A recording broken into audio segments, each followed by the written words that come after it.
দেখুন, শওকত মোল্লা উনি পাল্টু মাল।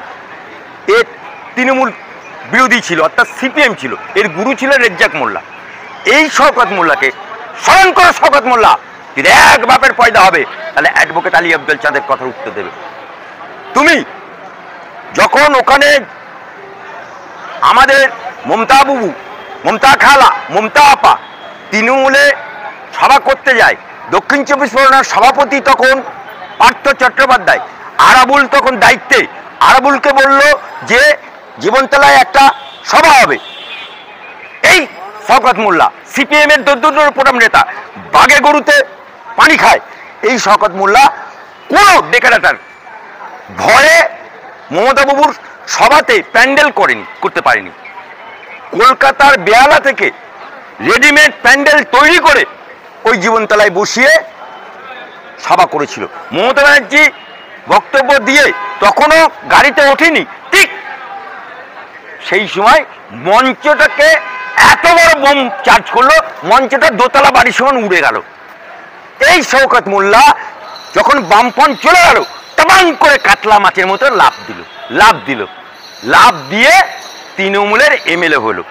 এই শওকত মোল্লা একটা প্রশাসনিক বৈঠকে মমতা ব্যানার্জিকে বলছে, দিদি জীবনতলা একটা বাস স্ট্যান্ড চাই। দিদি কি বলো, শওকত জীবনতলায় বাস স্ট্যান্ড নয়, বাস তুই তো বোম মারিস। অর্থাৎ বাংলার মুখ্যমন্ত্রী তার দলের এমএলএ শওকত মোল্লাকে বলছে বোম মারিস। এর থেকে বড় সার্টিফিকেট আছে? সেই শওকত মোল্লাকে এখন ভাঙড়ের মেয়েরা বলছে বাল মনে করি। এর থেকে লজ্জার কিছু আছে?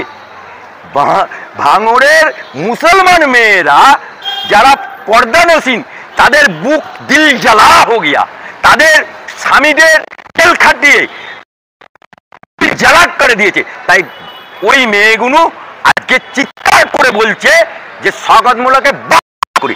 আজকে যে মুসলমান চাপা পড়ে মরল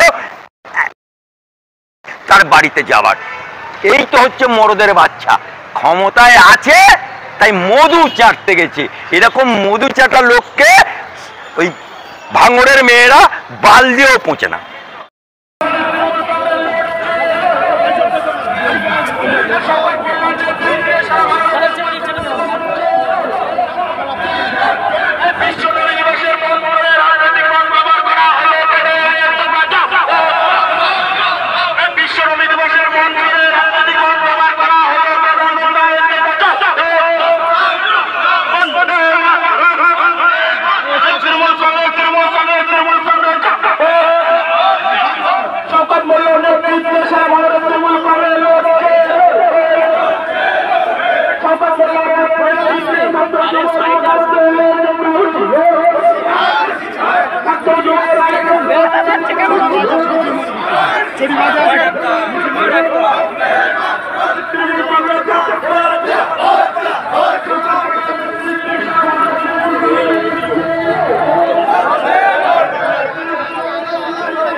যে টাকা গরিব মানুষ দুবেলা দুমুঠো করে খেত, দুবেলা দুমুঠো তাদের অ্যাকাউন্টে যেত, কাজটা করে তারা খেত, সেই টাকা বন্ধ করে রেখেছে কারা? বিজেপি সরকার।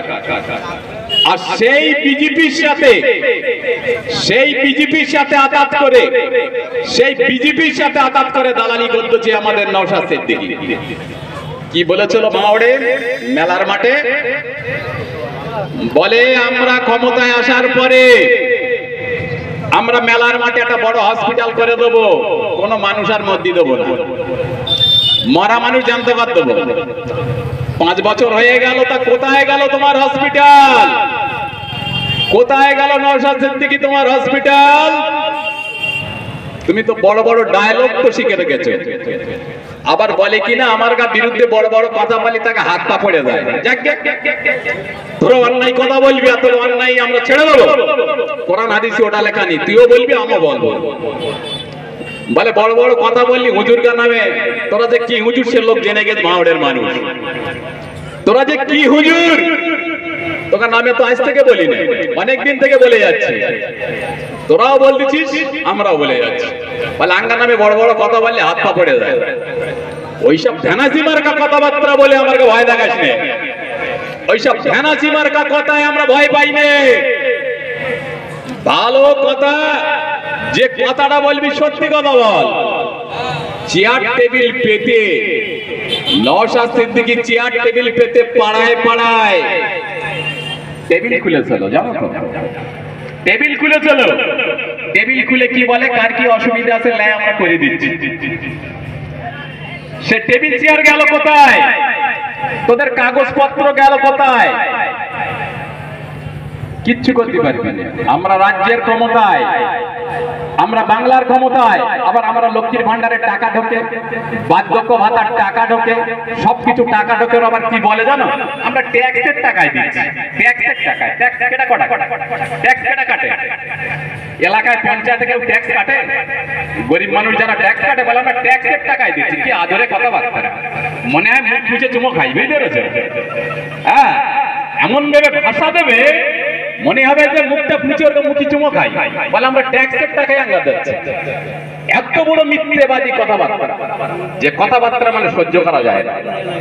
আর যারা আইএসএফটা করে চেঁচায় তারা একটু হুঁশ করে দেখো, দুপুর বেলা তো ওই থেকে আবার হয়ে উঠল কি একেবারে যেন মনে হয় যেন আমরা হয়ে গেছি। একটা বিধানসভা জিতে তোমরা মনে করো যদি আমরা অ্যাসেম্বলি জিতেছি, ওইটা ভেবো না। একটা ফেসবুকে দেখতেছিল বিজেপি কিছু লোকজন কলকাতায় একটা রাস্তায় একটু পানি বেঁধেছে, তার সেখানে চিৎপাতে গড়াগড়ি খাচ্ছে। চিৎপাতে গড়াগড়ি খাচ্ছে কেন? গড়াগড়ি খাচ্ছে রাস্তায় পানি জমেছে, দিদি সারে না। তো তোর বাপ তো দিল্লি থেকে এখানে হেলিকপ্টারে আসতেছে, তোর বাপেরা তো দিল্লি থেকে হেলিকপ্টার করে কলকাতায় আসতেছে, তা তোর বাপের সামনে একটু নাচ না, একটু গড়াগড়ি খানা, যে বাপ ভাই রাস্তাটা করে দাও। দিদিরই অপমান করতে আর কি, যে দেখো রাস্তায় পানি বেঁধেছে তাই আমরা শুয়ে পড়ি।